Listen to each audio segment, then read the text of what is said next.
In this video, let's talk about when do you need to replace your stock bolt. Let's go.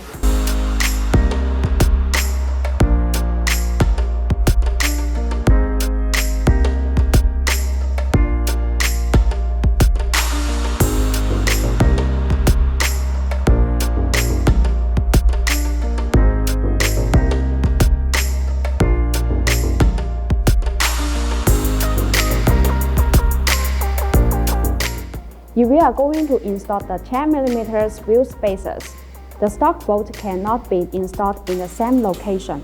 We need a longer bolt to lock the wheel. The reason is with the distance increase.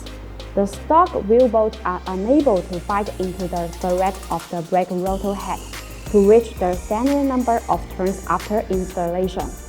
In general, installing wheel spacers require extending wheel bolts, and the length is calculated based on the thickness of the wheel spacers plus the stock wheel bolts.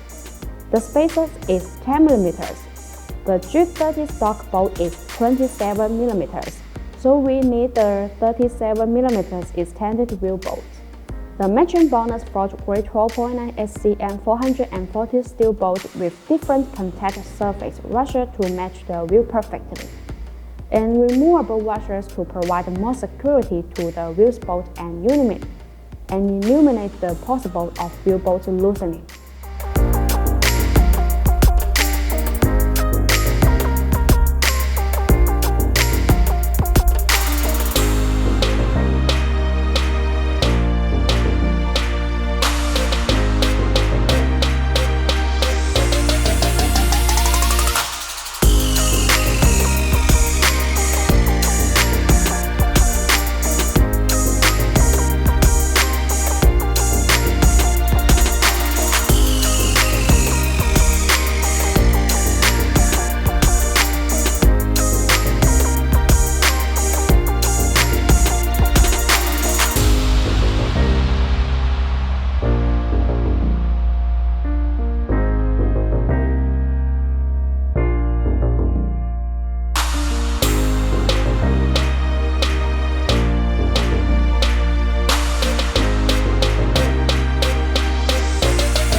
In the next video. Thanks for watching and have a great day.